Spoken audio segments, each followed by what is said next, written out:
guys and welcome back. So ayan, andito tayo ngayon sa Igorot Stone Kingdom. And eto nga pala yung rates ng tickets nila. Tapos dito yung entrance papunta sa ticket booth. Pero hindi kami dyan dumaan kasi may PWD kaming kasama, yung anak namin. Kaya isishare ko sa inyo kung saan mas convenient dumaan kapag may kasama kayong mga seniors and PWDs. So yan, dyan kami kanina binaba ng taxi. Yan yung drop off nila. Tapos dito sa side, meron ditong malapit na daanan papunta dun sa likod. So, binaybay lang namin yung daanan na yan. Makikita nyo, ayun no, pakita ko ulit sa inyo yung side na yun, dun talaga yung main entrance.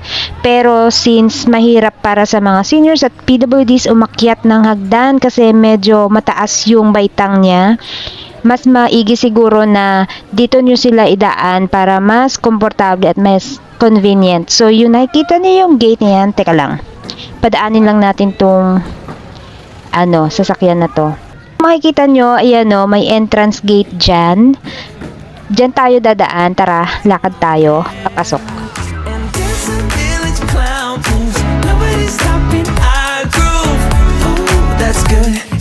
Tapos ayun, matatanaw nyo na meron ng signage dyan ng ticket booth. Sa loob niyan guys, nandiyan yung mga counters. Tapos meron dyang priority lane for PWDs and senior citizens.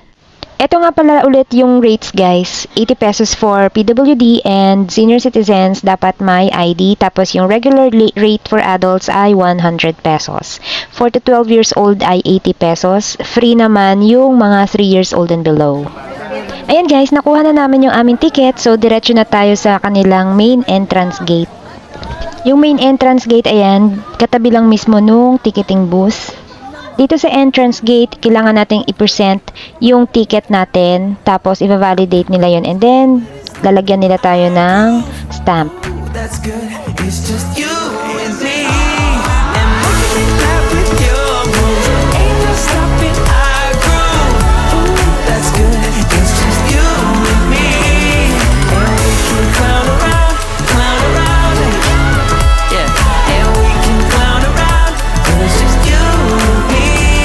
Pagpasok nyo guys, iyan makikita nyo, merong booth dyan, yung St. Bernard. Pwede din kayo magpa-picture dyan.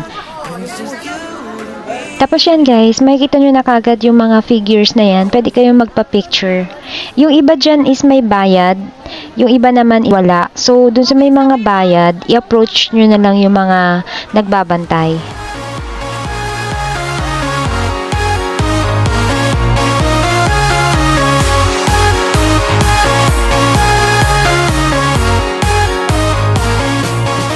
Sakto guys, parang may nagpe-perform doon ng cultural dance. Tara, lapitan natin. Pakita ko din sa inyo.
Ayun guys, tapos na yung performance nila and nakakatuwa kasi mga kabataan kasi mga nagpe-perform and buhay na buhay pa hanggang sa younger generations nila yung kultura nila and traditions.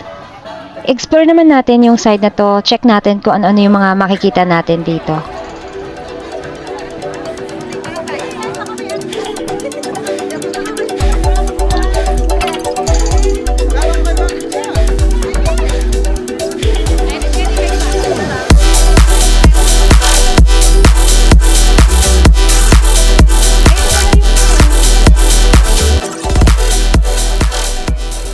Ito yung iconic na White Carabao.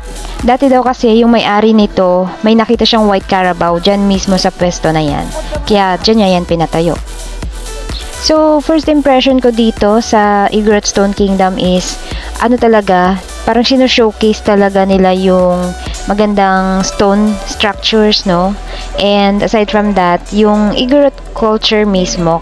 Tara guys, akyat pa tayo para mabigyan ko kayo ng bird's eye view ng kabuuan ng Igorot Stone Kingdom.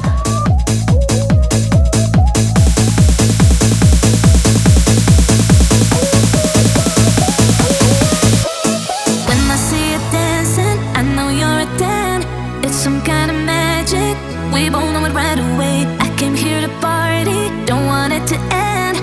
Getting real ecstatic. We both know it right away. When I see you dancing, I know you're a 10. It's some kind of magic. We both know it right away. I came here to party, don't want it to end. Getting real ecstatic.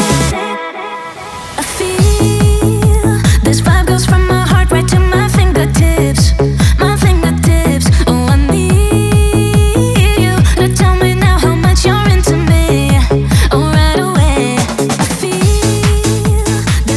Ayan guys, I think dito sa area na to or sa side na to, dito yung may pinakamagandang viewpoint. Makikita nyo para din siyang rice terraces o parang hagdan-hagdan din siya. Ganito naman yung itsura sa malapitan nung isang side. Para siyang medyo malakastle yung structure. Pero wala siyang mga stones, hindi kagaya nito o. Ito kasi talagang stones yung materials na ginamit dun sa buong structure niya.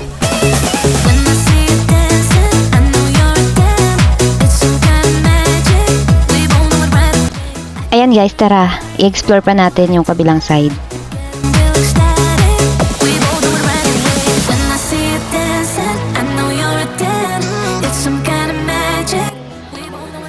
Dito guys sa side na to, oh, maganda rin tong gawing backdrop para sa mga picture taking nyo.